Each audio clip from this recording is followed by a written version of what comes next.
سلام بچه، امیدوارم حالتون خوب باشه. ادوینم. توی این ویدیوی آموزشی قراره با هم دیگه یاد بگیریم که چه جوری اسکیل و همچنین فرم ریت گیممون رو ببریم بالا. خب میریم سر اصل مطلب با عجله و سریع. نرم افزاری که اینجا میخوام بهتون معرفی بکنم لوزلس اسکیل هستش. خب این نرم افزار یه نرم افزار پولی داخل استیم و حتما بخرینش، چون ارزش خرید به شدت بالایی داره، مخصوصا واسه ماهایی که حالا ممکنه سیستممون های اند نباشه، ولی خب یه سیستم حالا متوسط یا ضعیف داشته باشیم، پرفورمنس بیشتری ازش بگیریم و اینکه هم توی گیم های آفلاین و توی بعضی گیم های آنلاین جوابه. من نرم افزار رو بازش میکنم.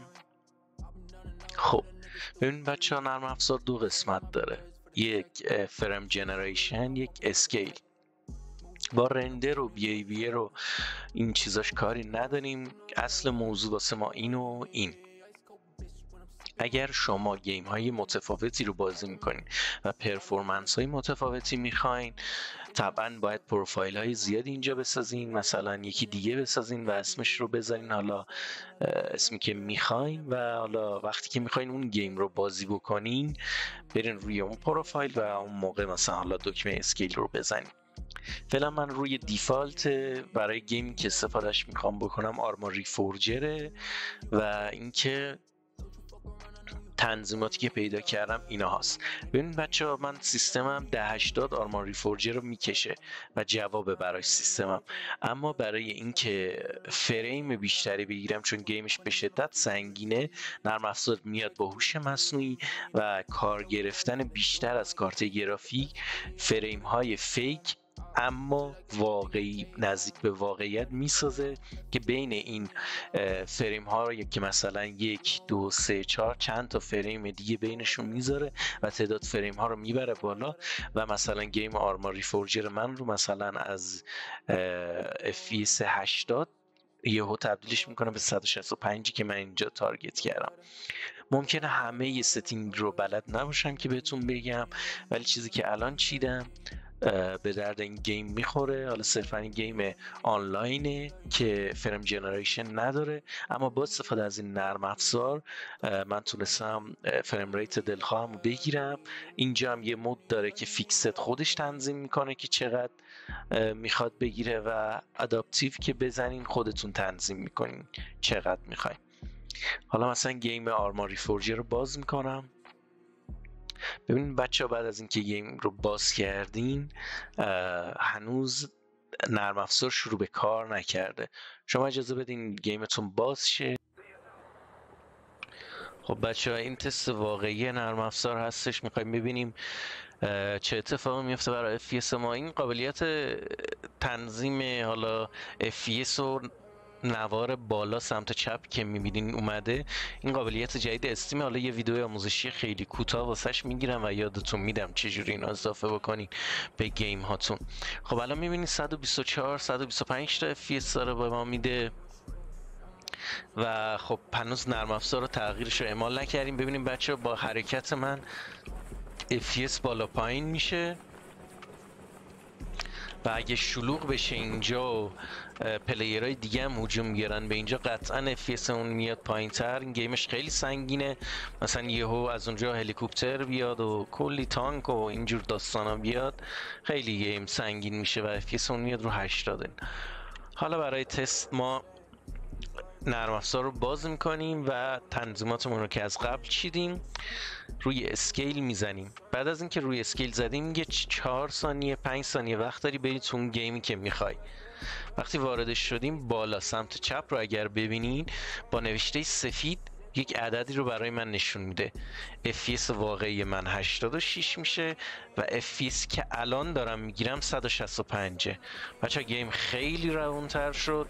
اگه حالا من میتونستم واقعا نشونتون بدم، واقعا گیم خیلی روون شده و من میگم واقعا برای این گیم خیلی کاربردیه. حالا گیمایی که بچه‌ای که مثلا دیزی پلی میدن یا گیمای آنلاین دیگه ای که پلی میدن و فریم جنریشن ندارن، من نرم افزار رو پیشنهاد میدم. دیگه لگ نمیزنین، مطمئن باشین تو سنگین ترین قسمت هم اگه باشین لگ نخواهید خورد. تنظیمات و حالا اینای خودم هم نشون بدم بهتون. اینا سال تنظیمات معمولی رو به پایینه. کارت گرافیک مشخصات سیستم منم هست، میتونین ببینین.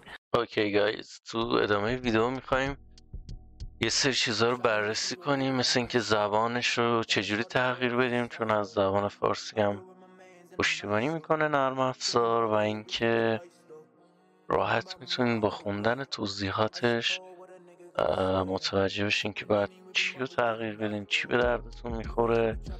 من تو گیم های آفلاین دیگه هم تستش کردم و اینکه خیلی اوکی بود و هیچ مشکل نداشت دیگه. یه نکته ای که هست این که DLSS هم داشته باشین و اکتیو کرده باشین رو گیمتون، باز هم میتونین رو استفاده بکنین نرم افزار رو و یه جوری دو تا انگار DLSS دارین، یکی از این نرم افزار، یکی از خود گیم، و اینکه خب قطعا FPS تون خیلی میبره بالا. مثلا اگر توی یه گیمی مثلا کینگدام دلیورنس که من پلی دادم و تست کردم، اگر DLSS خود گیم رو فعال کردین، اینجا بیاین و روی ثابت بذارینش، روی فیکسد. خب و اگر اینکه بزنش روی تطبیقی، میاد حالا یه سری افزایش فریم داره و ممکنه فریم ها خیلی فیک باشن و سایه بندازن. خب پس اگه مثلا تو تنظیمات های رزولوشن کینگدام دلیورنس مثل من بازی کردین و 60 FPS گرفتین توی رزولوشن 1080، اونو روی فیکست بذارین که هر چقدر تونست براتون آپ اسکیل کنه و فریم جنریشن رو تولید بکنه. اما اگر بذارینش روی تطبیقی یا همون ادپتیو، میاد به زور و 165 تا FPS میده و خب ممکنه کم کیفیت و بافت تصویر از دست بدین. اینم که گفتم بهتون دیگه، اینم تنظیمات دیگه نرم افزار است. فقط توضیحات جا مونده بود که گفتم توی این توضیحات رو هم ارائه بدم. امیدوارم که موفق باشین. اگر سوالی چیزی داشتین حالا بهم پیام بدین تو تلگرام، تو دیسکورد یا هر جای دیگه، تا بتونیم مشکل رو رفع بکنیم و بیشترین پرفورمنس رو با هم دیگه بگیریم. مراقب خودتون باشین. فعلا خداحافظ.